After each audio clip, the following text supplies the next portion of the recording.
جادوگروں کی ملکہ۔ یونان میں ان دنوں بہت خوف و ہراس پھیلا ہوا تھا۔ ہر شخص خوفزدہ نظر آ رہا تھا۔ اس کی وجہ یہ تھی کہ شہر سے روزانہ ایک نوجوان لڑکی غائب ہو جاتی تھی اور اس کا کہیں کوئی کھوج نہ ملتا تھا کہ اسے زمین کھا گئی یا آسمان نگل گیا۔ بادشاہ کے دربار میں روزانہ ایک لڑکی کی گمشدگی کی خبر پہنچ رہی تھی اور اب تک 20 لڑکیاں غائب ہو چکی تھیں۔ بادشاہ بھی بہت پریشان تھا۔ اس کے سپاہی اب تک ایک لڑکی کو بھی تلاش نہ کر سکے تھے۔ آخر بادشاہ نے اعلان کر دیا کہ جو کوئی ان لڑکیوں کا کھوج لگائے گا اسے وہ اپنا وزیر اعظم بنا دے گا۔ اس اعلان کو سن کر لوگ لڑکیوں کی تلاش میں نکلے لیکن کوئی کامیاب نہ ہو سکا۔ انہی دنوں ایران کا شہزادہ آصف سیر و سیاحت کی غرض سے یونان پہنچا۔ اس نے شہر میں خوف و ہراس کی کیفیت دیکھی تو ایک راہگیر سے اس کی وجہ پوچھی۔ راہگیر نے اسے لڑکیوں کے غائب ہونے کا معاملہ بتایا۔ روزانہ کوئی نہ کوئی لڑکی اپنے گھر سے غائب ہو جاتی ہے اور کچھ پتہ نہیں چلتا کہ وہ کہاں گئی اور کیسے غائب ہوئی۔ پھر راہگیر نے بادشاہ کے اعلان کے بارے میں بتایا۔ شہزادے کو وزیر اعظم بننے کی تو خواہش نہیں تھی، لیکن یونان کے لوگوں کی پریشانی دور کرنے کے لیے اس نے عزم کیا کہ وہ لڑکیوں کو تلاش کرے گا اور انہیں غائب کرنے والوں کو سزا دے گا۔ شہزادہ آصف بہت بہادر اور چالاک تھا۔ لڑکیوں کے غائب ہونے کا معاملہ اسے پراسرار اور جادوئی معلوم ہوتا تھا۔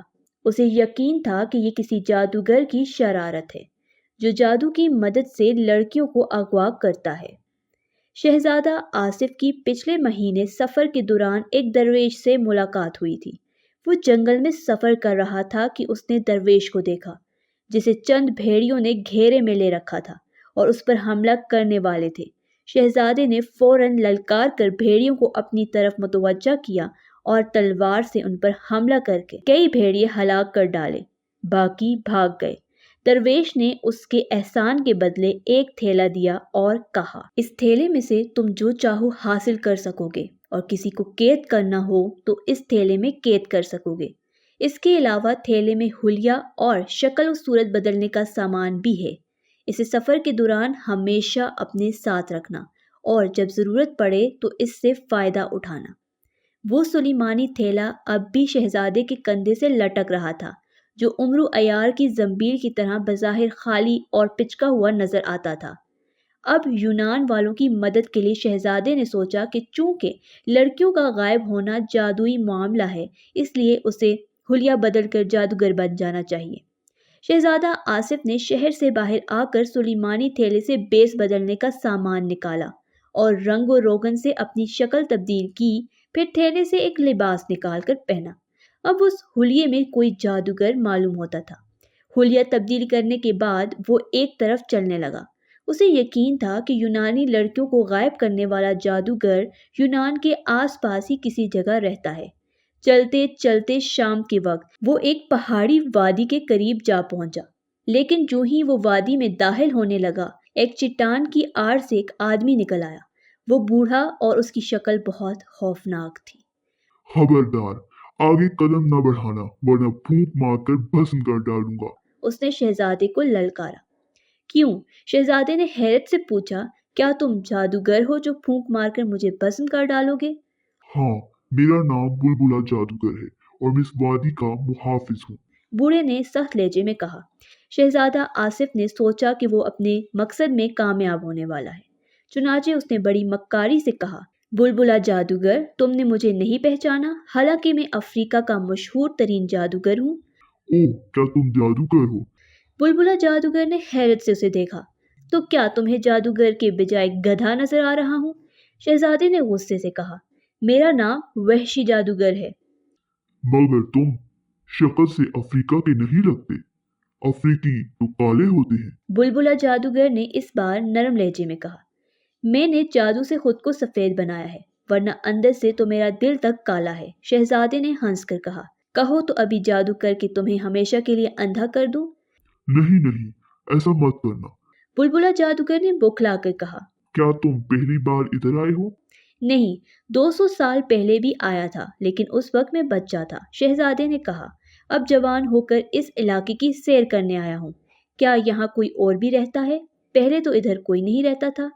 ہاں، 200 سال پہلے یہاں آبادی نہیں تھی، لیکن 100 سال پہلے پاکستان کا ایک جادوگر یہاں آیا اور اس نے وادی میں اپنا محل بنایا۔ پھر اس نے ارد گرد کے ملکوں میں رہنے والے جادوگروں کو یہاں آ کر رہنے کی دعوت دی، اور جب بہت سے جادوگر یہاں آ گئے تو اس نے یہاں اپنی حکومت قائم کر لی۔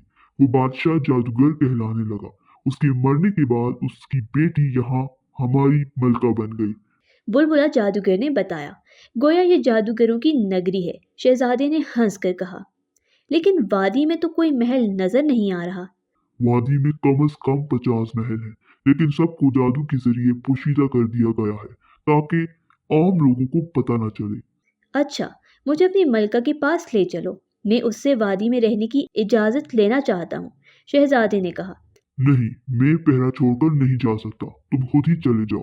سب سے بڑا محل ملکہ ہی کا ہے اور اس کا رنگ سفید ہے۔ لیکن مجھے تو کوئی محل نظر نہیں آ رہا، شہزادے نے وادی کا جائزہ لیتے ہوئے کہا۔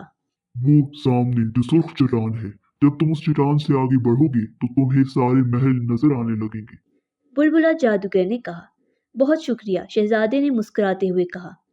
پھر وہ وادی میں داخل ہو کر آگے بڑھنے لگا۔ اس کا رخ سرخ چٹان کی طرف تھا۔ جو ہی وہ چٹان سے ایک قدم آگے آیا، اسے وادی میں بے شمار محل دکھائی دینے لگے۔ ان میں ایک محل سب سے بڑا تھا اور اس کی دیواریں سفید تھی۔ یقیناً وہی جادوگروں کی ملکہ کا محل تھا۔ شہزادہ آصف نے رخ بدلا اور سفید محل کی طرف بڑھنے لگا۔ ابھی وہ چند قدم ہی چلا تھا کہ سامنے سے ایک جادوگر آتا دکھائی دیا۔ وہ قریب آیا اور شہزادے کو غور سے دیکھنے لگا۔ شہزادہ آصف نے مسکراتے ہوئے اس جادوگر سے کہا، بے وقوف آدمی، اس طرح کیوں دیکھ رہے ہو؟ کیا پہلے کبھی کسی جادوگر کو نہیں دیکھا؟ کیا تم جادوگر ہو؟ اس جادوگر نے چونکتے ہوئے پوچھا۔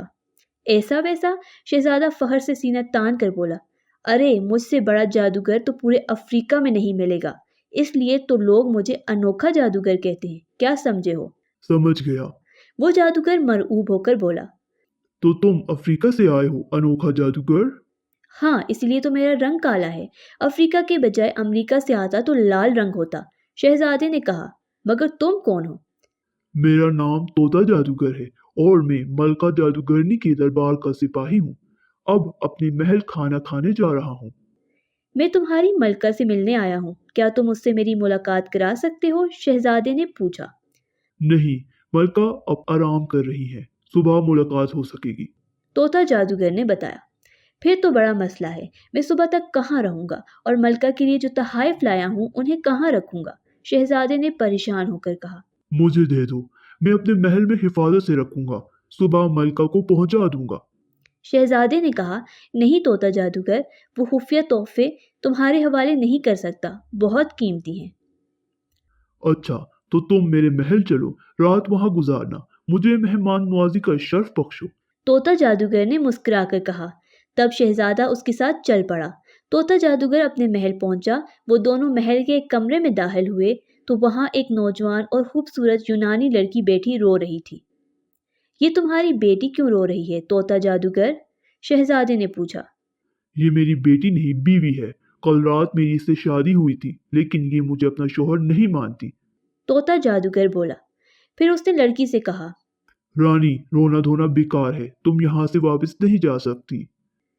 میں مر جاؤں گی مگر تمہاری بیوی نہیں بنوں گی، لڑکی نے روتے ہوئے کہا، جس کا نام رانی تھا۔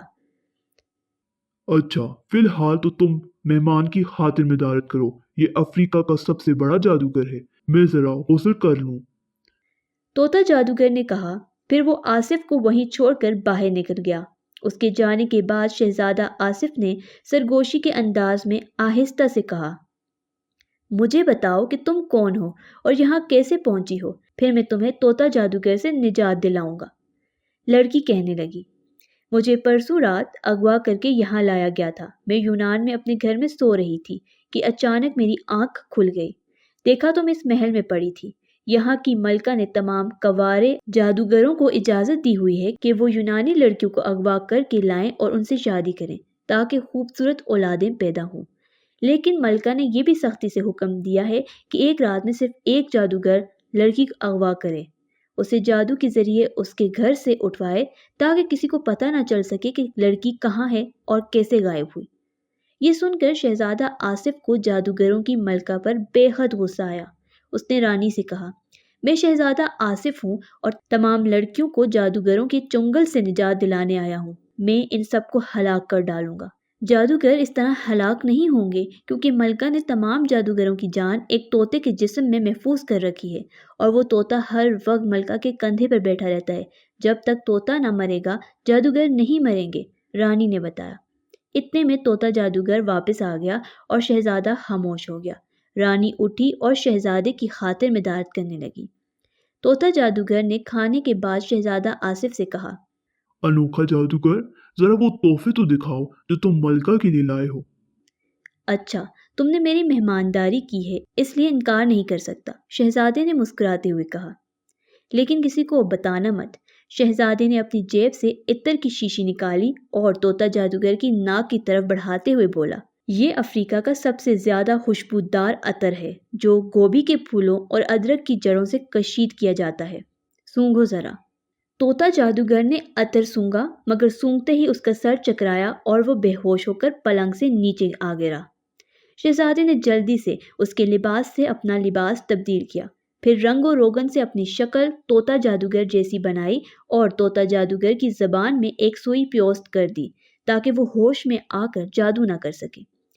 اسی لمحے فرش سے ایک جادوئی پتلا برآمد ہوا اور طوطا جادوگر سے بولا، طوطا جادوگر، ملکہ عالیہ کا حکم ہے کہ تمہارا مہمان ایک عیار شہزادہ ہے، اسے فوراً گرفتار کر کے میرے حضور پیش کرو۔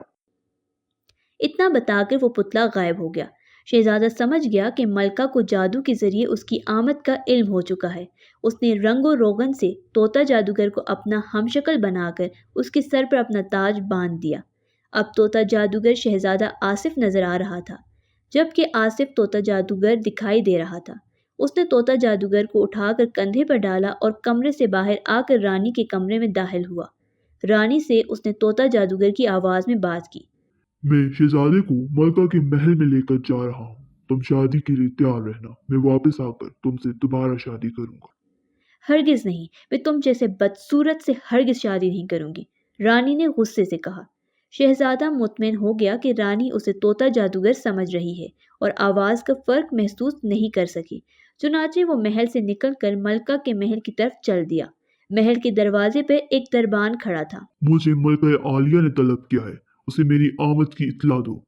شہزادے نے دربان سے طوطا جادوگر کی آواز میں کہا، ملکہ تمہارا انتظار کر رہی ہیں، تم اندر چلے جاؤ، وہ سبز دروازے والے کمرے میں موجود ہیں، دربان نے بتایا۔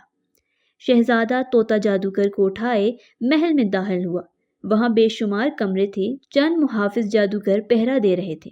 شہزادہ سبز دروازے والے کمرے میں داخل ہوا تو سامنے ایک خوفناک شکل والی بڑھیا سر پر تاج رکھے تخت پر بیٹھی تھی۔ اس کے کندھے پر ایک طوطا بیٹھا تھا۔ شہزادہ سمجھ گیا کہ وہی ملکہ ہے۔ اس نے ادب سے سلام کیا اور کندھے پر لدے طوطا جادوگر کو اس کے قدموں میں ڈال دیا جو شہزادہ دکھائی دے رہا تھا۔ اس نے ملکہ سے کہا، ملکہ عالیہ، شہزادہ آصف حاضر خدمت ہے، اور کوئی حکم؟ بہت خوب، تم نے بڑی بہادری سے اس عیار شہزادے کو گرفتار کیا ہے، ملکہ نے خوش ہو کر کہا۔ بولو، کیا انعام دوں تمہیں؟ ملکہ عالیہ، مجھے اجازت دیں کہ میں آپ کے طوطے کو پیار کر لوں، کیونکہ میرا نام بھی طوطا ہے۔ شہزادے نے طوطا جادوگر کی آواز میں کہا۔ اجازت ہے، ملکہ جادوگرنی نے مسکراتے ہوئے کہا۔ یہ لیجئے، میں نے یہ عطر پرستان سے منگوایا ہے، آپ کی نظر کرنے کے لیے۔ شہزادے نے جیب سے شیشی نکالتے ہوئے کہا۔ اس نے شیشی ملکہ کے حوالے کی۔ ملکہ نے خوش ہو کر شیشی ناک سے لگائی اور سونگھی، مگر سونگتے ہی وہ بے ہوش ہو گئی۔ شہزادے نے فوراً طوطے کو پکڑا اور اس کی گردن مروڑ دی، پھر اس نے تلوار نکال کر ملکہ کا سر قلم کر دیا۔ ملکہ اور طوطے کے مرتے ہی ملکہ اور دوسرے جادوگروں کے محل غائب ہو گئے۔ اب ان محلوں کی جگہ جادوگروں کی لاشیں پڑی تھیں اور یونانی لڑکیاں کھڑی تھیں۔ شہزادے نے اپنا حلیہ بدلا اور دوبارہ اصل شکل و صورت میں آ کر یونانی لڑکیوں کو وہاں سے یونان لے گیا۔ لڑکیوں کو یونان میں شہر کے قریب چھوڑ کر شہزادہ آصف واپس اپنے ملک روانہ ہو گیا، کیونکہ اسے یونان کا وزیر اعظم بننے کا کوئی شوق نہیں تھا۔ یہ تھی ہماری آج کی کہانی۔ مزید ایسی کہانیاں سننے کے لیے ہمارے اس چینل ہانٹڈ شانڈڈ کو سبسکرائب کر دیں۔ شکریہ۔